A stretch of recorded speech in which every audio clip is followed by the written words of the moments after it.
everybody, and welcome back to modding everything into Minecraft, but I have absolutely no idea what I'm doing. Part 4, the long-awaited. This update took 4 weeks to make. I spent a lot of time on it, and there's a lot of really cool things I'm going to show you, so let's get right into it. The first thing that was brought into this update was Minecarts. Now, they're a lot like vanilla Minecarts. However, the biggest complaint with vanilla Minecarts is how fast they go.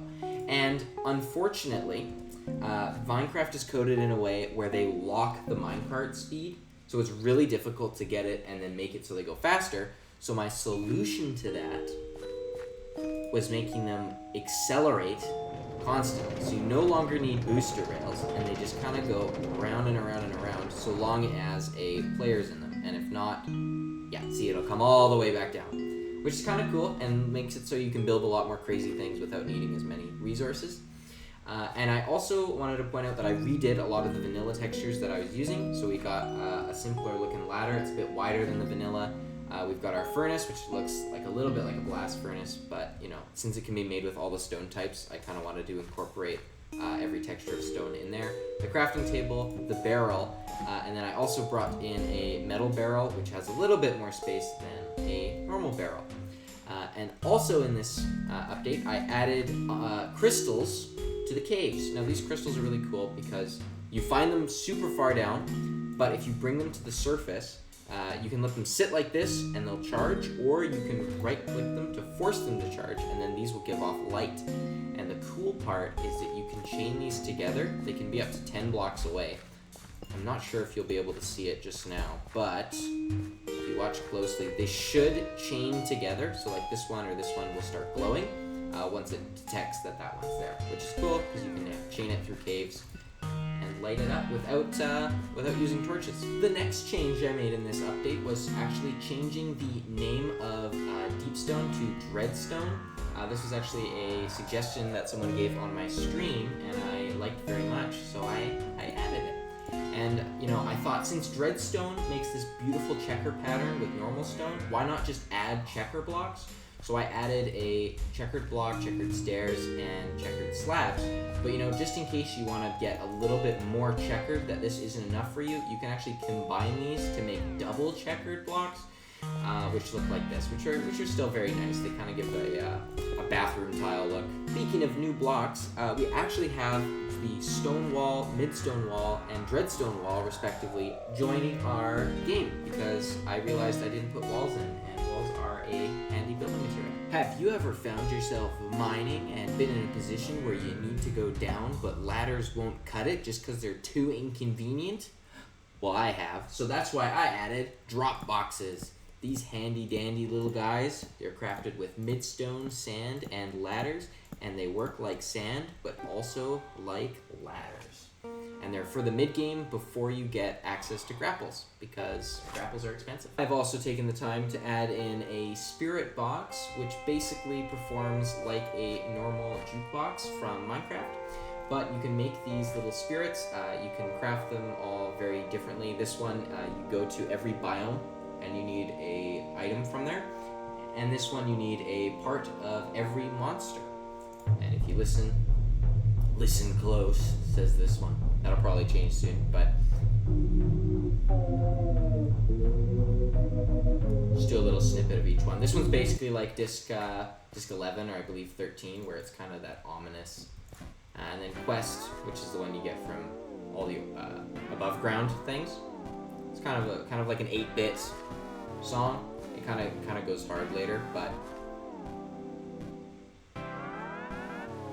alrighty. And now for the main course, and probably the reason you clicked on this video, the new mobs. But first, I made a small change to bush buggies. When you breed them now, there's a small chance that they'll actually. Hopefully it happened. It didn't happen. Shoot.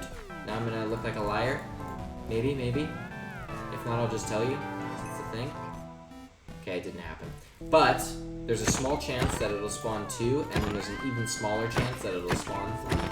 So now they, you know, it's a little bit better of a fast food source, but I made bush buggies give you slightly less food.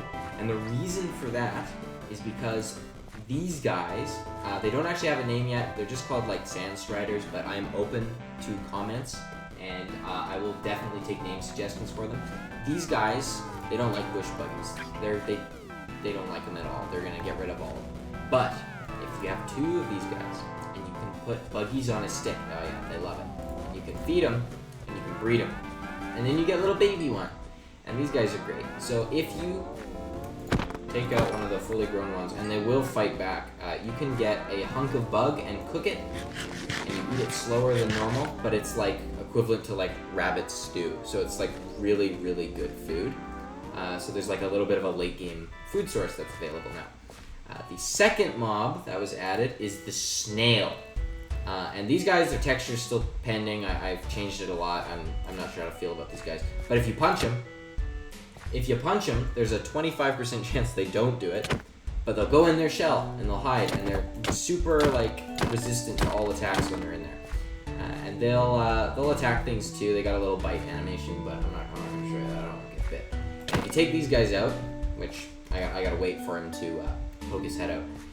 You can also breed them with spikles, but they're really slow, so they have a hard time getting over to each other. And there's baby snails, but you can get a snail shell fragment, and that is used for something very, very special that I will show you right now. Using the snails, you can craft a new block called the concrete block.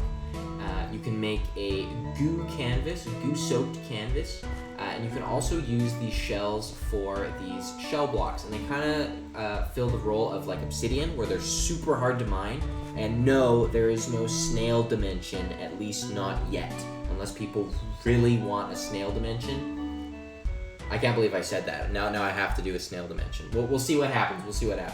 But mainly what they're used for is crafting a resilient spirit. Now, resilient spirits and unrelenting spirits you can get from killing the big bogger. And using these, you can right-click with the tool in your offhand. So put a ruby pick in my offhand and use an unrelenting spirit, and then that enchants it with unrelenting 1. Now, my enchantment system is going to be a lot different than normal vanilla, because, like, let's put this here, you can't put 2 enchantments on the same thing. So for the time being, you're just going to be able to have 1 enchantment, and then when you go to different dimensions, there'll be different enchantments that you can use there. So, like, say there's an enchantment in my next dimension, you'll be able to put it on a pick with an enchantment from this dimension. Hopefully that makes sense. But basically, if you put it on a pick and you break a block, there's a 50% chance. Yeah, it gave me haste 5. So it really speeds up your process. And resilient, if you use that, basically is like an unbreaking, and you can put that on armor, tools, blowguns, everything. But going back to unrelenting, if you put it on a blowgun, what it ends up doing is, if you can notice, it's a lot faster at shooting, which is really, really, really fun to use, but it does eat up all your durability. And if you put unrelenting on your armor, it acts as a thorns-like enchantment. But yeah, and the reason I'm not turning around is because we have 2 new tools that were also added in this update. We've got copper tools, which kind of serve as an intermediate stone to iron. They just have a lot more durability than stone. I was playing this in my own time and found that stone tools only having 90 durability is a nightmare. So I added copper tools. And then, of course, since they're spirit copper, I added spirit copper tools. And these are kind of, they're not as good as titanium, but the fun part is if you enchant these, they get a level higher of the enchantment. And there's no armor for spirit copper yet. I'm planning on adding that though, just because I think having more fancy enchantment stuff would be really cool. But yeah, moving on now to the structures that were added in this update, we have the spikle tree. Now these spikle trees are basically just like normal brownwood trees, but if it starts to decay, which it should, we're on tick speed 1000. There we go. They drop a lot more spikles. On average, I've been getting around like 7 to 9, but I have gotten like 15 from one. These are not farmable, but there is a 1 in 100 chance that when you grow a brownwood tree, that it will just be a spikle tree. And as you can see, I got, oh yeah, it's lagging. It's lagging because I put the tick speed too high. Okay, let me put that back down. Okay, I got like 5 from that tree. That's pretty bad. But, you know, they help a lot in the early game with food. And, like, if I fly up here, you can probably... There's one there, one there. Oh, there's a little buggy. Oh, yeah, there's a bunch. They're all scattered around. Honestly, see how many you can count and then put your comment. There's another one over there. The last structure that was added in this update is the hive, which is a bogger-infested nest. And I'm in survival mode for a reason, trust me. I'm not just here to beat up this boggers, which is the official name now. If you watch the stream, everyone decided that if there are 4 or more boggers gathered, they are called a boggle. But yes, in this lovely dungeon that had absolutely atrocious amount of bug fixes that needed to be done, we ended up building this basically twice.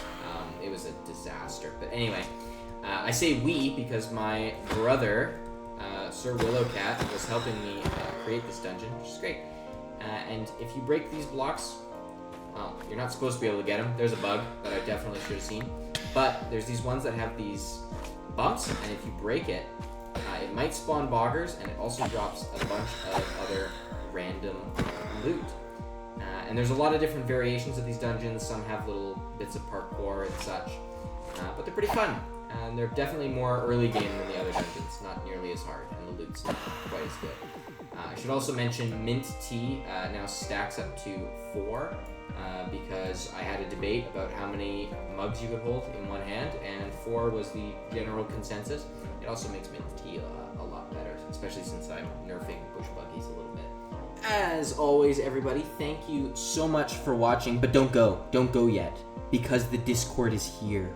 You can join me, you can play, we have a server, it's gonna be great. I'm not sure what I'm doing because it's gonna probably be so many people and or maybe nobody at all, who knows, but I'm ready. We have the Discord, you can join me and play this mod so that it's not just you watching me do it a bunch of times. And of course, I did leave some things out. If you look around in this screen right now, there's some secret stuff. Especially like the moon. I also redid all the clouds. There's a lot of cool little things. I also redid the rain. Tons of stuff. There's too much stuff to talk about in one video. So join the Discord and talk with me because I'll be there. And you can probably talk with me in person because I'm such a small YouTuber and I'll just hop in a voice call with you and you can ask me about the mod or like anything. But yeah, thank you guys for watching. Leave a like, subscribe, and join the Discord. I'll see you next time.